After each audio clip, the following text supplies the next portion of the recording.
네, 우리 오늘 1교시 때는 개념체계 개정된 거 마지막으로 정리하고 나머지 2시간 동안 요걸로 말문제 정리하고 다음 주 목요일이 마지막 날이죠. 그 목요일 날 요거 다 마무리해서 끝낼 거예요.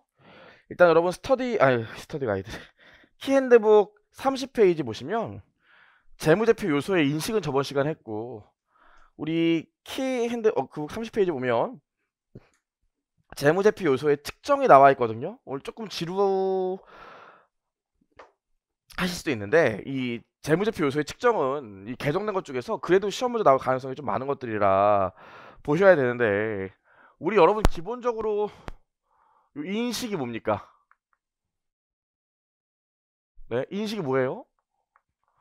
재무제표에 기재하는 걸 인식이라고 그래요. 재무제표에 기재하려면 첫 번째로 인식 요건을 알아야 되는데 IFRS는 미래 경제적 효익의 유입 가능성이 높고 자산의 원가를 신뢰성 있게 측정할 수 있으면 인식 요건을 충족한 걸로 보지만 우리 개념체계 이번에 개정된 건 뭐예요? 정보가 목적 적합하고 충실하게 표현할 수 있다면 인식 요건을 만족하는 걸로 부른다고요. 그게 중요한 게 아니라 실제 이번에 개념체계에서 개정한 것 중에 중요한 건 뭐였어요? 자산과 부채, 수익, 비용, 자본에 정의가 변경됐다는 거였죠. 그쵸? 그 얘기는 저번 시간에 했었고 그쵸? 가장 큰 특징이 뭐였어요? 예전에는 미래 경제적 효익의 유입 가능성이 높을 때만 잡지만 이제는 잠재력을 보기 때문에 유입 가능성이 높지 않더라도 자산 부채로 인식할 수 있다는 거였죠. 그리고 지금 이제 뭐 배울 거냐면 그럼 우리 인식 요건을 충족한다고 하면 재무제표에 기재할 때 자산 부채 자본 수익 비용만 기재하는 게 아니라 화폐 단위로 기록해야 될 거 아닙니까? 그래서 그걸 뭐라 그래요? 측정이라고 하죠. 측정이 별게 아니라 재무제표에 화폐 단위로 기록하는 게 측정이에요. 별 얘기가 아니죠. 지금부터 개념체계에서는 왜 이래? 개념체계에서는 이제 지금부터 측정에 대한 얘기를 좀 해보려고 하는데 얘도 마찬가지로 문구 위주로 좀 기억하시면 돼요. 문구 위주로. 사실 이 재무제표 요소의 정의보다 측정이 더 시험 문제 내기는 더 좋아요. 제가 봐도.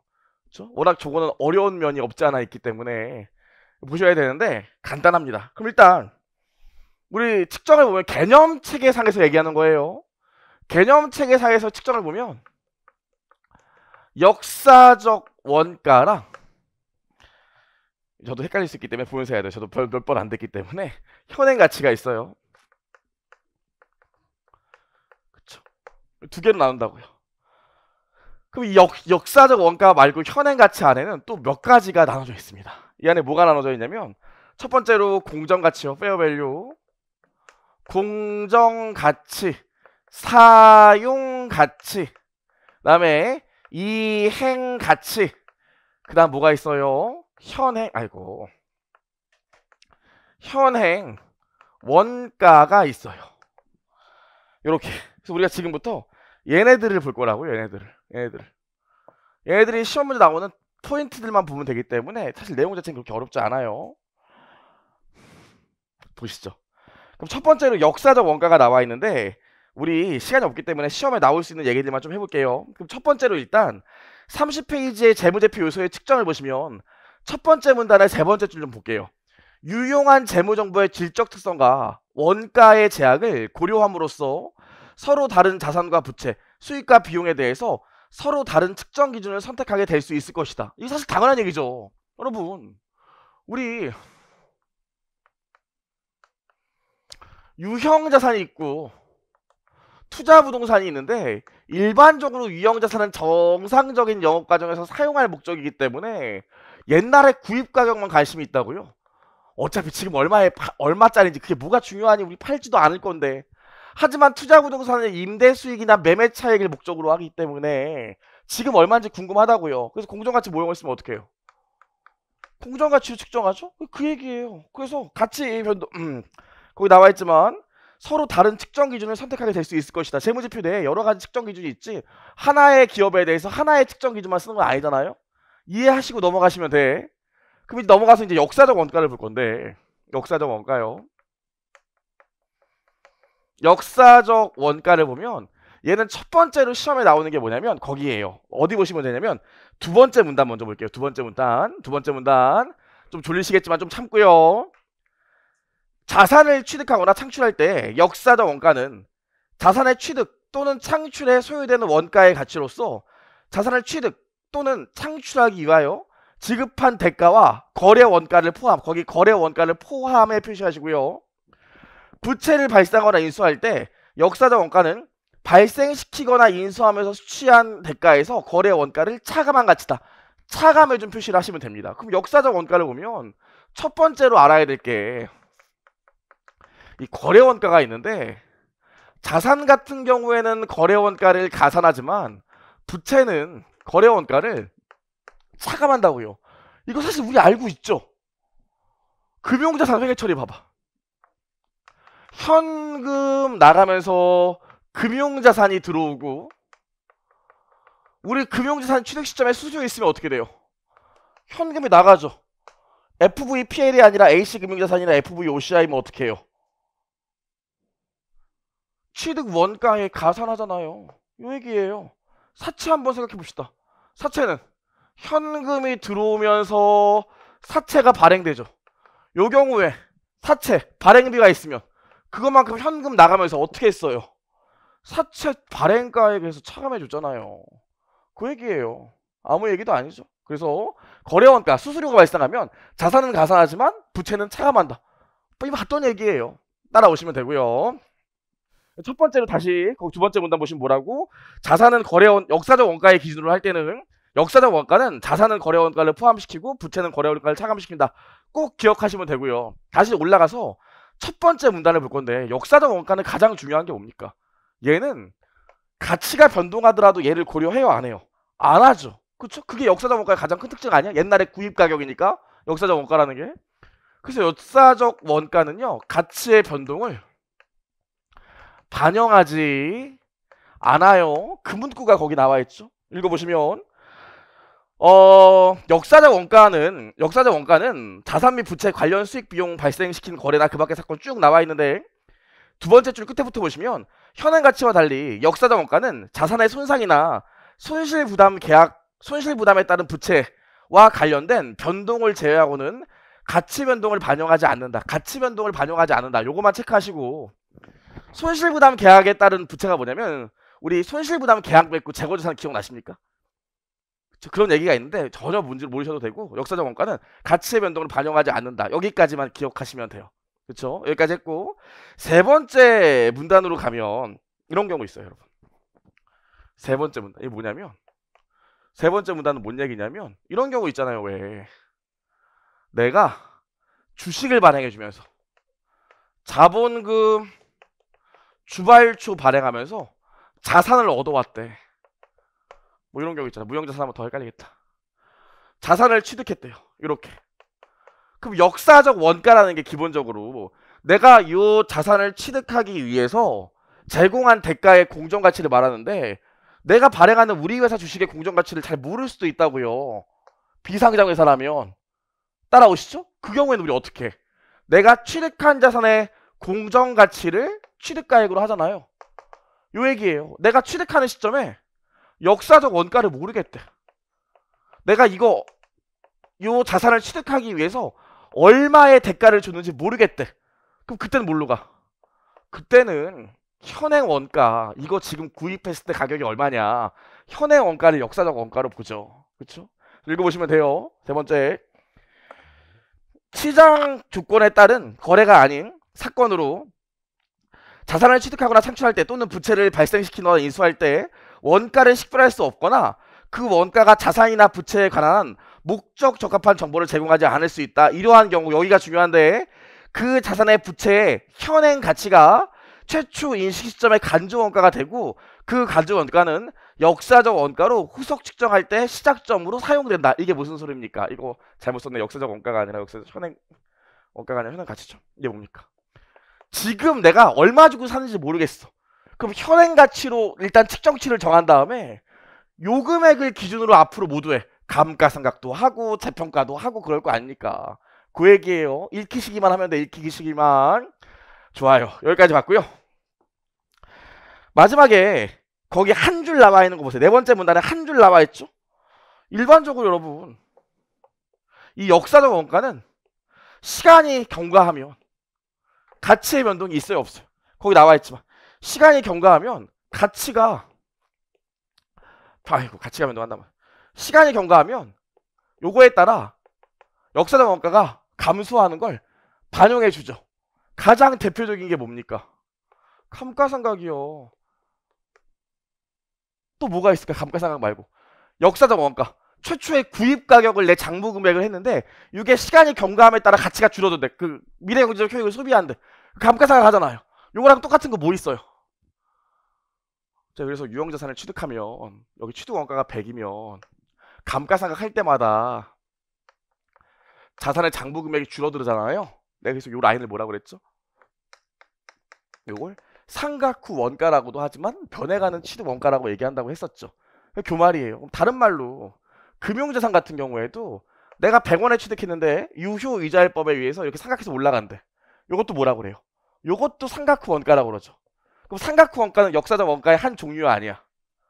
맞다고요. 그 얘기가 거기 나와 있어요. 읽어보시면 자산이나 부채의 역사적 원가는 필요하다면 시간의 경과에 따라 갱신되어야 한다. 거기다 EX 감가상각비 쓰시면 되고 예시 감가상각비 쓰시면 되고 네 번째 역사적 원가의 측정 기준을 금융자산과 금융부채에 적용하는 한 가지 방법은 상각 후 원가로 측정하는 것이다. 당연한 소리죠. 상각 후 원가를 다른 말로 뭐라고 그래요? 변해가는 취득 원가라고 한다고 그랬잖아요. 그 얘기입니다. 좋아요. 그래서 역사적 원가 지금 첫 번째로 정리해봤는데 변경된 개념 체계에서 얘기하고 있는 역사적 원가는 요 네 가지 문구만 중요해요. 여기까지만 보시면 뭐 별로 외우고 공부하고 그럴 것도 없잖아요. 당연한 소리인데. 자, 여기까지 봤고요.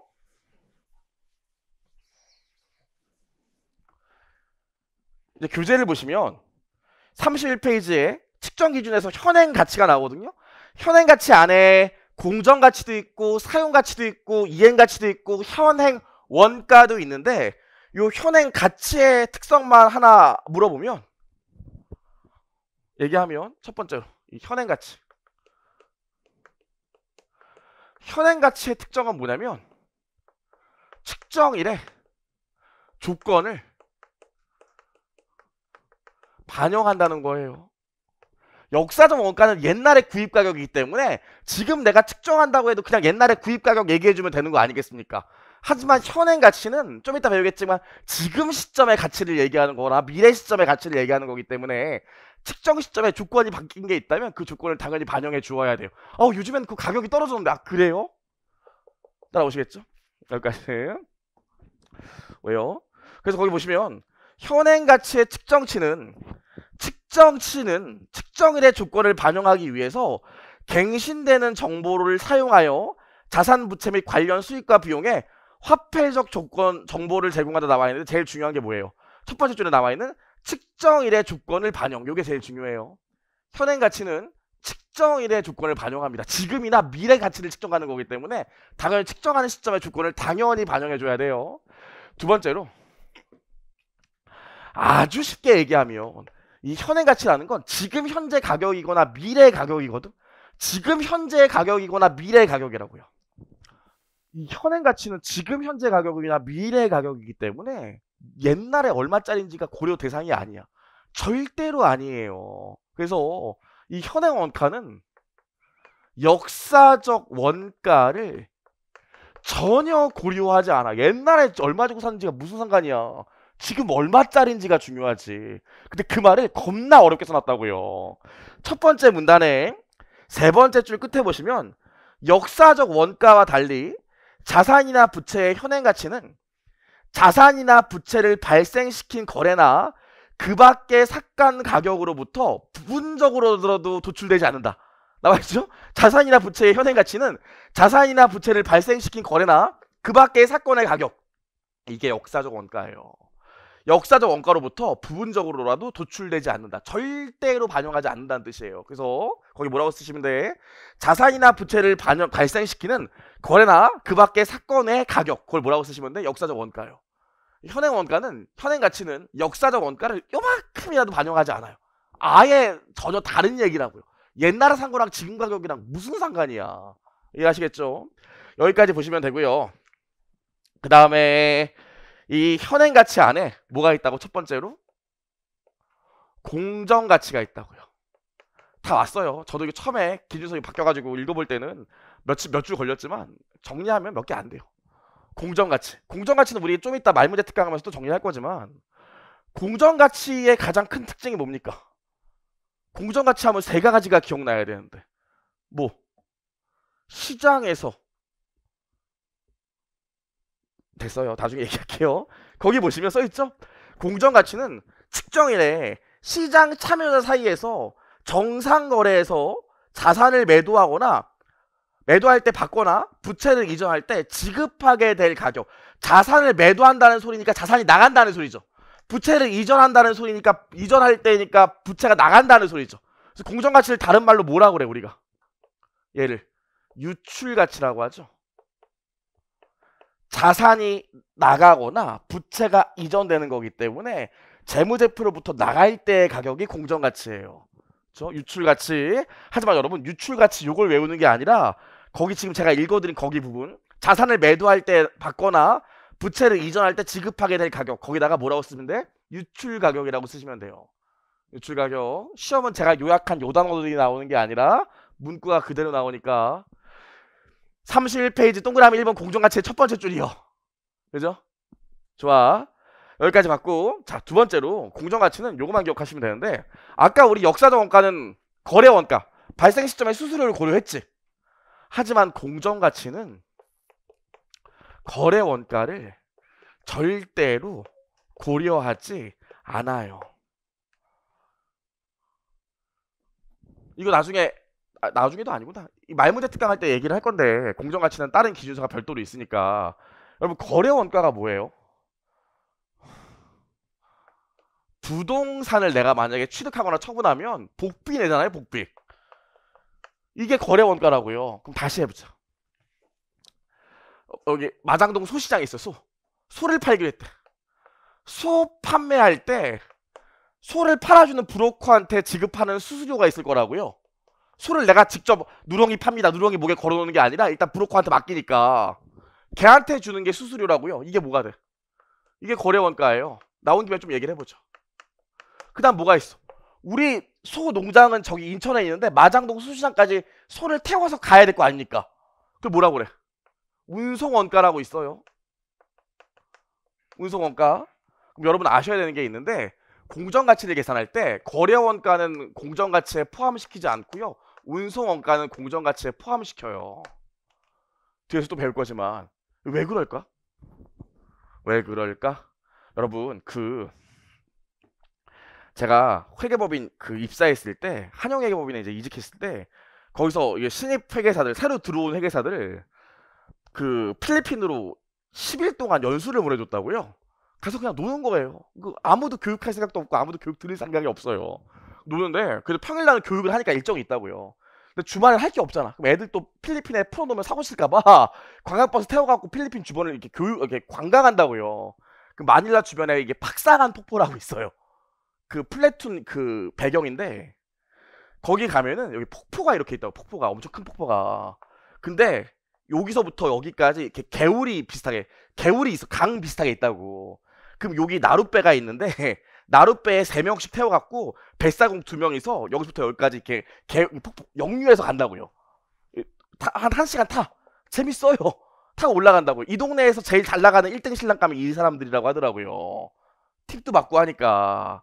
봐봐요. 그때 제가 그때 저랑 어울리는 친구들이 저처럼 다 뚱뚱했다고요. 돼지 3명이 딱 손잡고 야 우리 같이 타자 이러고 있었다고요. 근데 앞에 있는 애는 여자 회계사 3명이었어. 날씬한 애들. 그럼 걔네 태우고 가는 뱃사공들은 막 얼굴에 웃음꽃이 펴요. 근데 우리 3명이 짜잔 우리 다음 우리지롱 그랬더니 이제 차례 기다릴 또 뱃사공 2명이 표정이 내가 봐도 이건 아씨 이거 약간 이런 표정이더라고요. 그래서 태우고 가는데 애들이 막 죽으려고 그러더라고. 제가 그래서 야 많이 힘들지? 미안해 하면서 팁을 몇 달러 더 줬다고요. 요게 운송원가예요. 운송원가는 자산의 특성이 반영되어 있다고. 무슨 말인지 아시겠어요? 자산이 무거우면 운송원가 더 나가겠지. 자산이 가벼우면 운송원가 덜 나갈 거라고요. 이해하시겠어요? 거래원가는 뭐예요? 거래원가는 자 어저께 집 계약했지만 전세비가 한 7 얼마더라? 하여튼 꽤 많이 한 10억 된다고 할게. 전세금이 한 10억이었다고요. 10억인데 그냥 집주인이 영국에 있었어요. 영국에 전화해. 저 이거 계약하려고요. 우리 복비 나가는데 복비 그냥 무시하시고 그냥 계약하시죠. 그래요? 그러기엔 리스크가 너무 크잖아. 거래 자체가 10억짜리 거래인데. 그래서 어쩔 수 없이 공인중개사를 낄 수밖에 없다고요. 그냥만 복비로 또 몇백 나가겠죠. 그쵸? 이걸 뭐라 그래? 거래 원가인데 이 복비 같은 경우에는 부동산 자체가 문제가 아니라 거래의 특성이 반영된 금액이라고요. 거래 원가는. 그래서 자산의 공정가치를 고려할 때는 자산의 특성을 고려한 운송원가는 공정가치에 포함시키지만 거래원가는 자산의 특성이 반영된 게 아니라 거래의 특성이 반영되어 있기 때문에 공정가치에 고려하면 안 된다고요. 이렇게도 설명하시는 분이 있어요. 공정가치에서 거래원가를 빼면 순 공정가치이기 때문에 걔는 다른 측정치라서 공정가치에 거래원가를 고려하면 안 된다.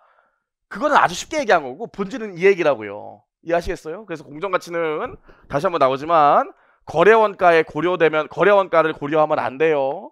따라오시겠죠? 얘는 거래의 특성을 반영한 거지 자산의 특성을 반영한 게 아니기 때문에 그래요.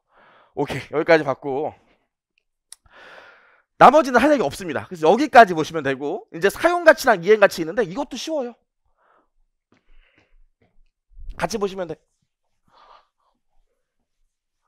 다 나왔어요 지금. 자, 두 번째로 보면 사용가치랑 이행가치가 있다고요. 그럼 사용가치는 별게 아니라 이거예요. 내가 자산을 취득했더니 앞으로 2년 동안 쓸 수 있고 2년 동안 사용하면 X1년도에는 돈이 100원 들어오고 X2년도에는 또 돈이 100원 들어올 것 같대. 그럼 나 사용가치 얼마야? 요걸 적절한 할인 요령을 이용해서 현재 가치하면 금액이 나오겠죠. 요게 사용가치예요. 자산을 사용하면서 유입될 것으로 기대되는 현금 흐름의 현재 가치가 사용가치라고요. 전혀 어려운 얘기 아니죠? 그쵸? 그럼 이행가치는 뭘까? 이행가치도 별게 아닌 게 이거예요. 내가 지금 돈을 빌렸더니 2년 동안 앞으로 50원씩 또 여기 1000원에 50원에서 2년 동안 요렇게 돈을 주기로 했대요. 요렇게 돈을 갚기로 약속을 했대. 그럼 이행가치는 뭐겠어요? 이 부채를 이행하는 과정에서 앞으로 유출될 현금 흐름의 현재 가치가 이행가치예요. 아무 얘기 아니죠? 앞으로 벌어들일 돈의 현재 가치, 앞으로 나갈 돈의 현재 가치. 사용가치는 여러분 자산과 관련된 개념이고 이행가치는 부채와 관련된 개념이에요. 어렵지 않죠? 읽어보시면 사용가치, 동그라미 2번에 사용가치 보시면 사용가치는 기업의 자산의 사용과 궁극적인 처분으로 얻을 것으로 기대하는 현금 흐름 또는 그 밖의 경제적 효익의 현재 가치이다. 맞죠? 이행가치 보시면 기업의 부채를 이행할 때 이전해야 하는 현금이나 그 밖의 경제적 자원의 현재 가치이다. 따라오시죠? 여기까지 봤고요. 두 번째 거 보시면 되는데 두 번째 거. 자, 당연히 여러분 보세요. 앞으로 내가 벌어들일 돈의 현재 가치가 사용 가치라며. 여기서 거래원가를 고려할 이유가 있어요, 없어요? 거래원가를 고려할 이유가 하나도 없어요. 아니 내가 앞으로 벌어들일 돈의 현재 가치 지금 현재 거래원가가 웬 말이야 지금. 얘는 팔 때 가격이라고요. 그쵸? 하지만 얘는 앞으로 내가 사용하게 되면 들어올 현금 흐름의 현재 가치인데 지금 앞으로 내가 벌어들일 현금 흐름의 현재 가치 거래원가를 고려할 이유가 전혀 없다고. 그래서 기본적으로 사용가치나 이행가치도 여기 동그라미 1번 거래 원가를 고려하지는 않아요. 근데 말이 진짜 웃긴데 봐봐. 요때 이 100원은 사실 내가 자산을 처분해서 100원 받는 거래. 다시 그려볼까요? 자, 봐봐요. 3년을 쓰기로 했는데 매년 요 자산을 쓰면 100원 받아. 그리고 마지막 해에는 요 자산을 팔아갖고 500원 받을 거래. 그럼 요거 땡겨온 금액이 현재 가치일 거 아닙니까? 근데 마지막 해에 자산 팔면은 수수료로 10원 띄워야 된대. 그럼 현금 얼마 들어와요? 490원밖에 안 들어오지. 이 경우에 거래원가를 고려해야겠어요? 안 해야겠어요? 당연히 내가 받을 현금 흐름 중에서 거래원가만큼 빠지는데 이걸 고려 안 해? 말이 안 되잖아요. 그래서 요 경우에 나중에 자산을 팔게 된다면 판매되는 시점에 발생되는 거래원가를 당연히 고려해서 현금 흐름의 현재 가치로 사용 가치를 구해야겠죠. 무슨 말인지 아시지? 현금 흐름 자체에 거래원가가 들어가 있다면 걔는 고려해 주는 게 맞지만 현금 흐름을 현재 가치한 사용 가치에서 별도로 거래원가를 빼줄 필요는 없다고요. 무슨 말인지 들어보세요. 읽어보시면 돼. 읽어보시면 거기 두 번째 문단이요. 사용가치와 이행가치는 미래의 현금 흐름에 기초하기 때문에 자산을 취득하거나 부채를 인수할 때 발생하는 거래 원가는 포함하지 않는다. 무슨 말인지 따라오시죠. 근데 읽어보셔야 돼. 그러나 사용가치와 이행가치에는 기업이 자산을 궁극적으로 처분하거나 부채를 이행할 때 발생할 것으로 기대되는 거래 원가는 현재 가치에 포함한다. 이게 무슨 말이야? 지금 좀 전에 읽었던 게. 그게 요거 얘기하는 거라고요. 이해하시겠어요? 오케이, 그 얘기입니다. 요 시점에는 거래 원가를 반영하지 않지만 현금 흐름에 들어가 있는 거 반영해야 된다고. 이해하시겠죠? 무슨 말인지. 기운을 내시고 지금 저한테 얘기를 듣고 이해가 돼야 말문제 나왔을 때 풀 수 있지. 안 그러면 지금 이 시간이 모두 다 의미가 없어요. 그래서 나가려고 고민 중인데 이해를 하셔야 돼. 자, 여기까지 봤고요. 자, 거기 맨 마지막 문구 보세요. 사용가치와 이행가치는 시장 참여자의 관점보다는 기업 특유의 관점을 반영한다. 당연하지. 똑같은 차라고 하더라도 누가 쓰느냐에 따라 벌어들이는 돈이 다르잖아요. 그 얘기예요. 그래서 얘를 뭐라고 그래? 사용가치나 이행가치는 기업 특유의 관점을 반영하였다 나와있죠. 여기까지 보시면 되고요. 밑에는 안 보셔도 돼요. 여기까지만 보시면 돼. 사용가치나 이행가치는 어렵지 않죠? 누가 쓰느냐에 따라서 당연히 들어오는 현금 흐름이 달라지기 때문에 사용가치나 이행가치는 기업 특유의 가치를 반영합니다. 여기까지 했고요. 마지막으로 세 번째. 되게 쉬워요. 다 봤어. 야, 개념책에 뭐 개정된 거 겁나 어렵다고 하더니 양이 진짜 얼마 안 되네. 아, 제 말이요. 몇 개 안 돼요. 아니야? 아니야? 여기까지. 자, 세 번째. 이것까지 하면 끝이에요, 이제. 끝. 마지막으로 뭐가 있습니까? 현행원가요.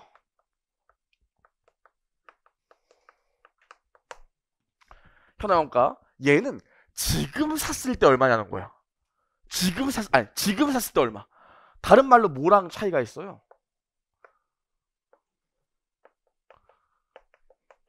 역사적 원가는 뭐야? 솔직히 말하면 얘는 과거의 구입가라고요. 과거에 샀으면 얼마일까? 현행 원가는 뭐예요? 지금 구입 가격이라고요. 지금 사면 얼마일까? 따라오시겠어요? 그럼 요거 두 개 공통점이랑 차이점만 알면 돼. 현행 원가는 역사적 원가와의 공통점과 차이점만 알면 되는데 당연히 현행 원가는 뭘 고려해 줘야 될까? 거래 원가가 있으면 거래 원가를 이거 두 개처럼 고려하지 않을까? 아니면 현행 원가는 거래 원가를 고려할까요? 제가 얘기했잖아요. 역사적 원가랑 완전히 똑같다니까. 시점만 다를 뿐이야. 과거에 구입했으면 역사적 원가고 지금 구입했으면 현행 원가예요. 그럼 거래 원가도 어떻게 해줘야 돼? 지금 살 때는 수수료 안 내? 폭비 내야 될 거 아니에요. 그래서 거래 원가 보시면 얘는 당연히 똑같이 자산은 가산해주고요. 부채는 차감한다고. 똑같아요.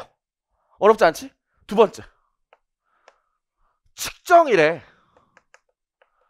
조건을 역사적 원가는 반영 안 했지. 왜? 역사적 원가는 과거의 구입 가격이기 때문에 지금 재무제표에 기재할 때 조건을 고려할 필요가 없어. 이미 옛날에 벌어진 일이니까. 현행 원가는 뭐예요? 지금 살 가격이잖아. 지금. 그럼 지금 측정일 날의 조건을 고려할 필요가 있겠어요? 없겠어요? 야.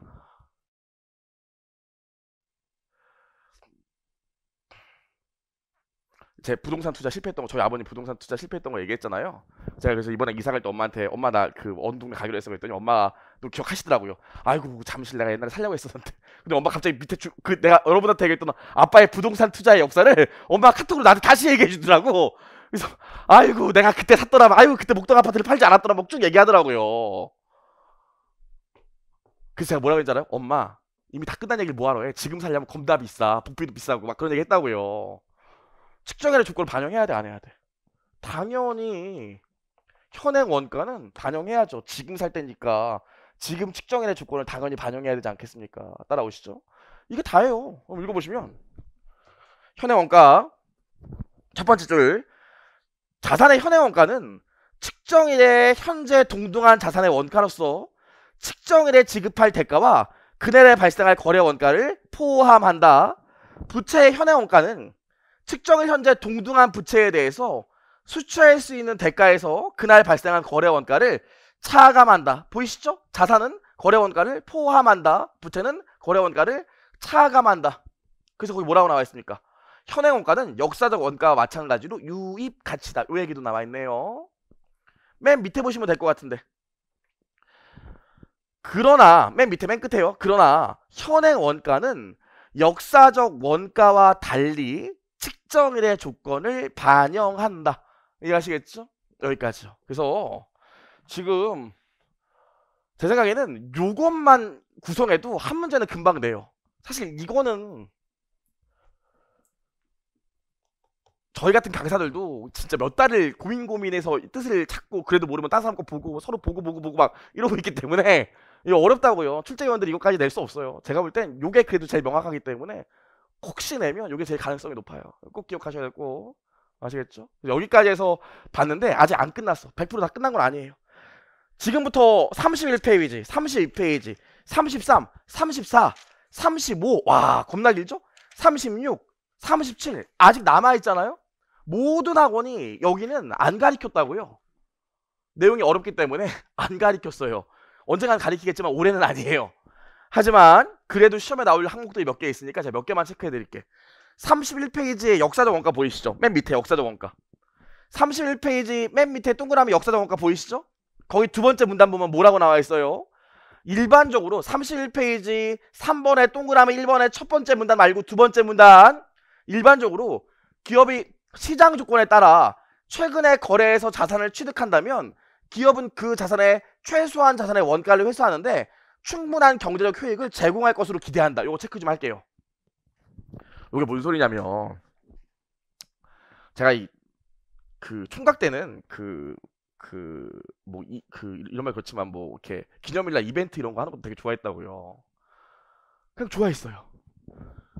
제가 그때 아빠 차가 그랜저고 엄마 차가 마티즈였는데 아빠가 자기 차는 지금 자기 써야 된다 도저히 못 빌려준다는 거예요. 주말인데. 그래서 엄마 차 마티즈를 타고 갔는데 그날 이제 여자친구 생일이었다고. 그래서 그 안에 마티즈 안에 풍선을 겁나 많이 넣어놨어요. 그 막 뭐 누구누구 생일에 갖고 막 안에 풍선이랑 막 블링블링 막 끈하고 했다고요. 마티즈 안에. 그리고 또 이게 허세가 있기 때문에 마티즈 타고 어디 갔냐면 저기 롯데백화점 롯데호텔 위에 있는 일식집을 예약했다고요.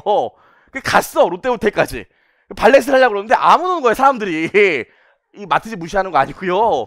마티즈 타고 이렇게 딱 앞에서 기다리고 있으니까 아무리 기다려도 발렛 타는 사람이 안 와요. 제가 내려가지고 불렀다고 발렛 탄다고.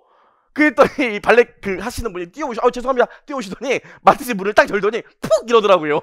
안에 풍선들이 너무 많이 있으니까 여자친구 얼굴이 빨개져갖고 올라갔다고요. 망했죠 뭐 그날. 그래서 그리고 그리고 나서 이제 몇 달 있다가 저 아는 사람이 형이 마세라티를 타고 다녔는데 그 형이랑 똑같이 롯데호텔에 간 적이 있다고. 와 이게 아직 저기 발렛 내리는데 도착하지도 않았는데 저기서 뛰어오더라고요. 그 사람들이 마세라티 타고 들어가니까 부엉 들어가니까. 그래서 열어두시고 오셨습니까? 그래서 막 하더라고요. 제가 그때 그러더니 역시 마세라티 돈값을 하네. 이거 얼마짜리예요? 3억 돈값을 하네 그랬다고요. 이게 그 얘기야. 돈값을 하네. 이거 보시면 다시 기업이 시장 조건에 따라 최근에 거래해서 자산을 취득한다면 그 기업은 그 자산의 원가를 회수하는데 충분한 경제적 효익을 제공할 것이라고 기대한다. 무슨 말인지 아시겠죠? 그래서 역사적 원가가 높으면 요 자산으로 뽑아먹을 경제적 효익도 높다고 기대한다고요. 이해하시겠죠? 타코 때문에 우리가 비싼 거 사는 거 아니겠어요? 좋아요. 넘겨보시면 나머지 건 안 보셔도 돼. 나머지 거는 너무 어렵고 판단을 요하는 것들이 많기 때문에 말문제에서 내긴 좀 어려워요. 저를 믿고 안 보셔도 돼. 왜냐면 다른 학원 나머지 학원도 다 안 가르쳤어. 걱정하지 마시고 35페이지에 자본은 좀 보셔야 돼요. 자본의 측정 35페이지 6번에 자본의 측정은 좀 보셔야 돼. 여러분 우리 기본적으로 자본은 어떻게 측정합니까? 자본은 측정의 대상이 아니기 때문에 기말에 후속 측정하지 않는다. 참 많이 얘기했었죠. 자본은 기본적으로 직접 측정하지 않아요. 그래서 이번 개념책에도 뭐라고 나와 있어? 자본은 거기 첫 번째 줄을 보시면 총 장부 금액은 직접 측정하지 않는다 나와 있죠. 거기 체크하시고. 그래서 거기 두 번째 줄 보시면 일반 목적 재무제표는 기업의 가치를 보여주도록 설계되지 않기 때문에 자본의 총 자본 금액은 일반적으로 다음과 동일하지 않다. 첫 번째만 기억하시면 돼. 시가총액이요. 이거 제가 엄청 많이 얘기했었죠. 우리 IFRS가 자산부채에 공정가치 평가하는 이유가 뭡니까? IFRS가 자산부채의 공정가치 평가에 열을 올리는 이유가 뭡니까? 그전까지는 재무상태표를 보면 자산이 주로 역사적 원가에 따른 장부금액, 부채도 역사적 원가에 따른 장부금액. 그렇으니까 자연스럽게 자본도 역사적 원가에 따른 장부금액이었다고요. 문제가 뭡니까? 이 중에서 주식은 유가증권 시장에서 거래가 된다고요. 그게 뭐예요? 시가총액. 지금 현재 시점에 삼성전자 유가증권 시장에 나와 있는 삼성전자 주식을 일시에 다 살 때 필요한 돈이 시가총액 아니겠어요? 그럼 시가총액이랑 삼성전자 재무상태표의 자본의 장부금액이랑 일치해? 안 해? 안 해요. 그래서 이걸 조금이라도 같게 만들어 보기 위해서 자산을 공정가치 평가하고 부채를 공정가치 평가하는 거라고요. 그럼 자본도 공정가치로 돌아가니까 요거 두 개의 차이가 조금은 줄어들지 않을까? 이게 가장 기본적인 IFRS 컨셉이라고요. 따라오시겠어? 자면 안 돼요. 자면 안 돼. 정말. 좀만 힘 내시고 잠 깨셔야 돼. 말문제 나옵니다. 이번 주 주말 GS 15문제 말문제. 그쵸? 빨리 3번 찍고 다른 거 많이 풀어야지. 이러지 마시고 가볼게요. 이렇다고요. 그렇기 때문에 얘는 항상 요거와 일치할 수가 없어요. 그 얘기가 나와 있는 거죠. 그래서 읽어보시면 기업의 가치를 보여주도록 설계되지 않기 때문에 자본의 총 장부금액은 일반적으로 다음과 동일하지 않다. 첫 번째, 시가총액. 요거만 기억하시면 되고요. 하지만 실제로 중요한 건 그 박스 밑에 있는 두 번째 문단이랑 세 번째 문단이에요. 자, 보시면 우리 자본 중에서 근데 꼭 자산 빼기 부채로만 측정해야 돼? 자산 빼기 부채로 측정해? 모든 자본을 다 자산 빼기 부채로 측정해? 직접 측정하는 거 대표적인 예 두 가지만 한 가지만 얘기해 보세요. 자본 직접 측정하는 거 있잖아. 한 가지만. 뭐예요? 하나만. 자본을 직접 측정하는 거. 자본금? 그것도 뭐 그렇죠. 하나만 더. 여러분, 주식 부상 비용, 주식 선택권 이것도 자본을 직접 측정해 갖고 안분하는 거잖아요. 전환사채, 전환권 대가 이것도 전환권 대가를 직접 측정해서 안분하는 거잖아요. 그래서 자본 항목 중에서 일부는 직접 측정해야 되는 게 있어요. 주식 선택권도 그렇고 전환권 대가도 그렇고. 하지만 여러분 반드시 일부 항목은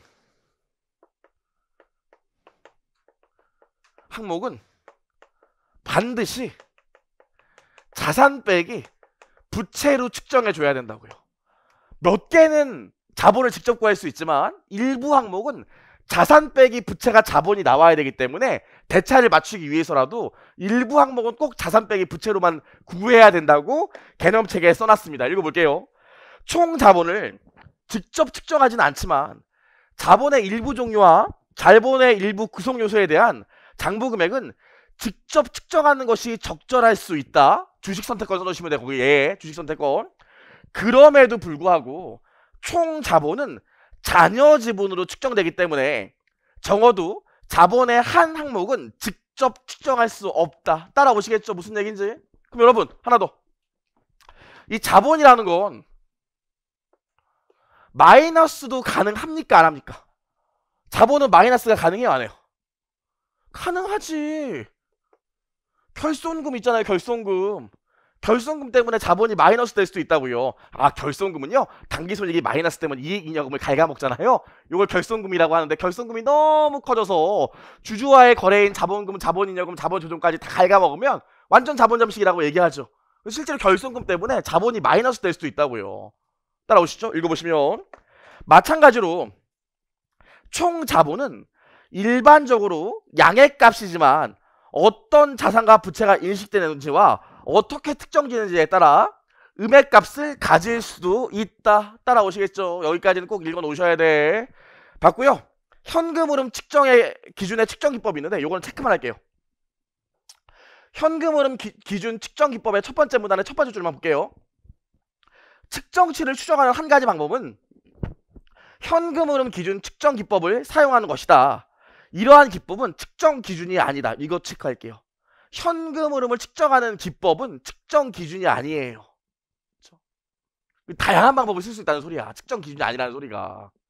아시겠어요? 다양한 방법을 쓸 수 있다고요. 그래서 아까 얘기했던 요 사용가치 같은 경우에도 현금 흐름을 우리가 측정해야 될 거 아닙니까? 이거는 정해진 방법이 있을까? 내 마음대로 하면 될까? 측정 기준이 아니기 때문에 내 마음대로 여러 가지 방법을 통해서 할 수 있다고요. 이해하시겠어요? 그 얘기입니다. 좋아요. 여기까지 체크하시면 될 것 같고 다 됐습니다. 나머지는 그 36페이지, 37페이지에 있는 얘기는 알고 보셔도 돼요. 왜냐면 이미 알고 있는 얘기예요. 여기까지 해서 우리가 개념책에 개정된 걸 봤고 38페이지에 보면 끝날 거라고 생각하지만 아직 안 끝났어요. 자본유지 개념과 이익 측정이 있는데 얘는 개정이 안 됐거든요. 그래서 아시겠지만 모든 학원 선생님들이 올해 처음에 개강했을 때 아예 안 바뀐 걸로 저처럼 강의한 분도 있었고 아니면 안 바뀐 것만 강의한 분들도 있었어요. 그러니까 전체를 안 바뀐 걸로 얘기한 선생님들도 있었고 안 바뀐 것만 강의한 분들도 있었어. 그래서 다른 학원 같은 경우에는 자본유지 접근법만 개념체계에서 얘기하는 선생님들도 많았다고요. 그래서 우리가 자본유지 접근법 10분만 얘기하고 쉬는 건 나쁘지 않겠죠. 자본유지 접근법 여기까지만 얘기해서 개념체계 마무리합시다. 자, 우리 자본유지 접근법 건데 마지막으로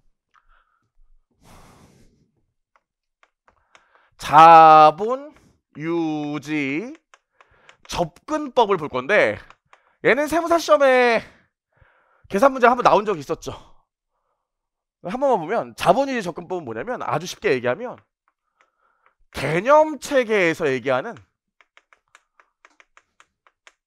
이익 측정 방법이에요. 이익 측정 방법. 개념체계에서는 이익을 이렇게 측정하라고 했다고요. 자, 보시죠. 기초에 어떤 회사가 있었는데 기초에 어떤 회사에 자산이 2억, 부채가 1억, 자본이 1억이었대요. 근데 기말됐더니 이 회사에 기말됐더니 부채가 1억, 자산이 4억, 자본이 3억 됐대요. 그럼 자본이 3억, 자본이 얼마 늘어났어? 자본이 2억 늘어났잖아요. 근데 봤더니 주주가 증자한 금액이 1억 있었대요. 그럼 나머지 1억은 뭐야? 나머지 1억은 뭐야? 자본이 2억 늘어났다면서요. 근데 그 중에 1억은 주주가 돈 준 거래. 주주가 증자했으니까. 나머지 1억이 뭐겠어요? 그게 이익이죠. 이렇게 이익을 구하라는 게 자본유지 접근법이에요. 자본유지 접근법은 기말에 자본이 있고 기초에 자본이 있을 텐데 요 두 개의 차이에서 주주와의 거래로 발생한 자본의 증가액을 빼주면 그게 이익이 아니겠니? 이렇게 개념상으로 이익을 구하는 게 자본유지 접근법이라고요. 여기까지 괜찮죠? 가볍게만 보시면 돼. 어차피 나올 건 정해져 있으니까. 그럼 요 경우에 주주와의 거래가 일단 없다고 가정하면 기말 자본에서 기초 자본 빼면 이익이 나오는데 자본유지 접근법의 포인트는 뭐겠어요? 자, 자산은 부채는 없다고 칠게요. 제가 기초에 10억짜리 집을 갖고 있었어요. 한 채를.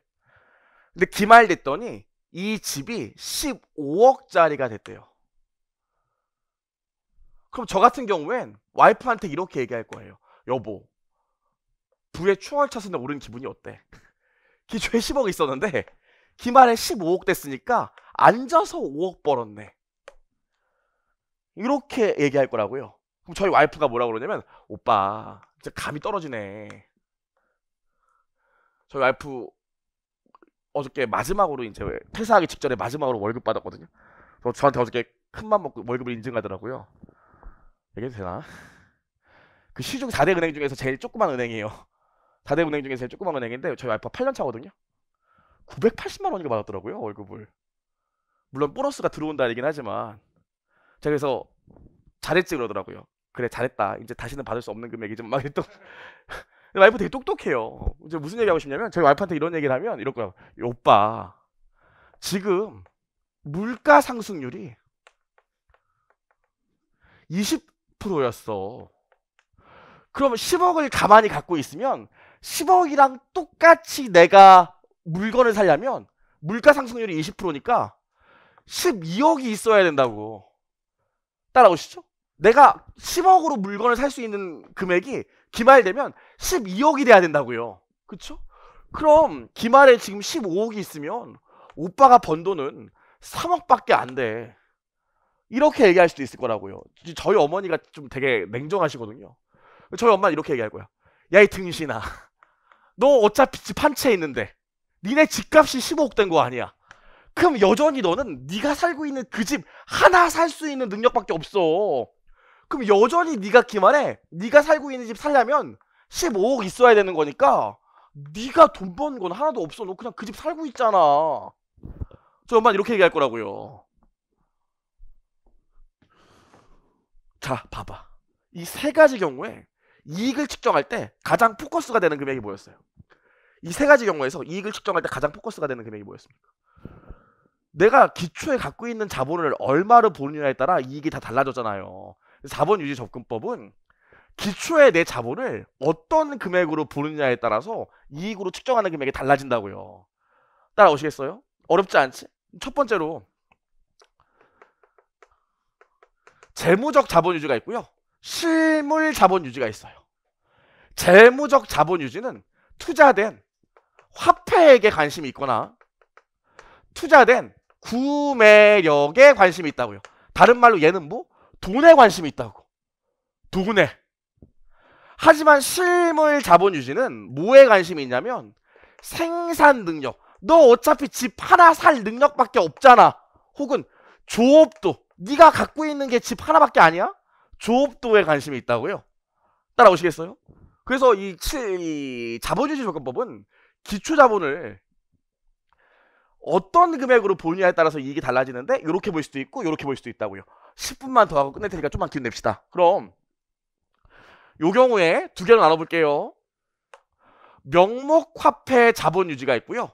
불변 구매력 자본유지가 있어요. 얘는 뭐에 관심이 있냐면 투자된 화폐에 관심이 있기 때문에 얘는 인플레이션을 고려하지 않습니다. 괜찮죠? 불변 구매력 화폐 자본유지는 얘는 투자된 구매력에 관심이 있어. 그래서 얘는 뭐에 관심이 있냐면 인플레이션에는 관심이 있어요. 실물 자본유지는 뭐에 관심이 있다고 그래요? 실물 자본유지는 뭐에 관심이 있다고?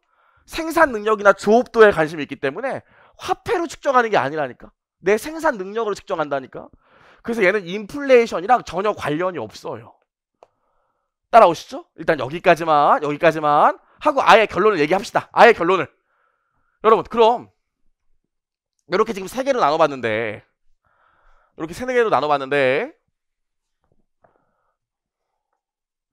자산의 측정치를 한번 볼게요. 우리 측정 배웠으니까. 재무적 자본유지 중에 하나인 명목화폐 자본유지란 재무적 자본유지 중에 하나인 불변구매력 화폐 자본유지는 자산 측정치에 관심이 있을까요? 없을까요? 기본적으로 이 두 개는 돈에 관심이 있다고요. 내가 돈을 얼마 썼나. 내가 이 돈과 똑같은 구매력을 유지하려면 기말에 돈이 얼마 있어야 되나. 돈에 관심이 있기 때문에 요거 두 개는 자산에 대한 특정치를 규정하고 있지 않아요. 저희 시험에 가장 말 문제가 많이 나왔던 게 불변 구매력 자본유지는 자산 측정치를 현행 원가로 한다면 다 틀린 얘기라고요. 왜? 얘랑 얘는 돈에 관심이 있기 때문에 애시당초 자산을 측정하진 않아. 돈을 세는 거지. 따라오시겠어요? 여기까지 보시면 되고. 그럼 실물 자본유지는 어떻게 될까? 자산 측정치에 관심이 있을까 없을까? 얘는 자산 측정치에 관심이 있을까요 없을까요? 관심이 겁나 있죠. 관심이 있다고. 관심이 있어서 얘는 똑같은 걸 지금 샀을 때 얼마? 현행 원가로 측정합니다. 괜찮죠? 여기까지? 여기까지만 기억하시면 돼요. 그래서 읽어보시면 우리 39페이지에 있는 셀프 스터디 볼게요. 제가 정리해놨거든요. 셀프 스터디 1번 보시면 실물 자본 유지 개념을 사용하기 위해서는 현행 원가 기준에 따라 측정해야 한다. 따라오시죠. 2번 재무제표 이용자가 주로 명목상의 투하 자본이나 구매력 유지에 관심이 있다면 재무적 개념의 자본을 채택하여야 한다. 따라오시죠. 옛날에 이거 섞어서 많이 냈었어요. 그러나 이용자의 주된 관심이 조업 능력 유지에 관심이 있다면 실물적 자본 유지를 사용하여야 한다. 요 정도 나왔다니까 저희 시험에. 여기까지. 나머지 4번, 5번, 6번은 여러분 읽어보시면 돼요. 왜냐면 저희 실제 시험은 1번이랑 3번만 나왔어요. 1번, 2번, 3번만 나왔다고요. 저희 실제 시험은 4, 5, 6번은 이런 게 나올 수도 있겠다 하는 거지. 여기까지만 체크하시면 되고, 거기 위에 39페이지에 표 보이시죠? 표. 구분해서 측정 기준 물가 수준의 변동, 일반 물가 수준의 초과분 나오시죠? 여기까지만 보면 되는데 한 문제만 얘기하고 마치도록 합시다. 그래서 자본유지 개념은 저희가 뭐 지금 이걸 처음부터 다 설명할 필요는 없고 요 정도만 간단히 하고 넘어가는데 하나를 할 게 있는데 보세요. 이거 하나만 하고 우리 넘어갈게요. 그럼 여러분 이게 뭐겠어 이게? 이게 명목화폐 자본유지고 요게 뭐예요? 요게 불변구매력 자본유지고 요게 뭐예요? 실물 자본유지라고요. 돌아와서 볼게요. 나 봐요. 자 봅시다. 뿌잉뿌잉. 자 봐요. 근데 지금 보시면 부채는 없고요. 그럼 내가 기말에 현금이 얼마 있다고 할까? 200원 있대요. 그쵸? 기초 현금을 봤더니 내가 기초에 얼마 있었냐면 150원 있었대요. 따라오시죠? 기초에 150원 있었대요. 보시면 물가 상승률은 20%였고요. 그 다음에 기초에 내가 상품을 하나 샀는데 기초의 상품 가격이 개당 50원짜리였대요. 근데 기말 됐더니 요 상품 가격이 개당 60원 됐대요. 따라오시지. 자, 요랬을 때 명목화폐 자본유지에 따른 올해 당기순이익을 계산할 금액, 불변구매력 화폐 자본유지에 따른 올해 당기순이익을 계산할 금액, 실물 자본유지에 따른 올해 당기순이익으로 계산할 금액을 1분 드릴 테니까 지금 한번 해보시죠. 못하겠어? 같이 할게요. 여러분 지금 전혀 하도 오랜만에 전혀 기억을 못하시는 것 같은데 자 봐요. 날 봐요. 됐어. 날 봐요. 풀지 말고. 명목화폐 자본유지는 인플레이션도 고려하지 않고 조업 능력도 고려하지 않으니까 아무튼 기말에 지금 나 자산 얼마 있어요? 200 있죠. 명목화폐 자본유지는 기초 자본 얼마로 봐? 처음에 나 돈 있었던 걸로 본다고요. 그럼 나 처음에 150원 있었는데 기말에 200원 있으니까 얼마가 당기순이익이야? 50이요.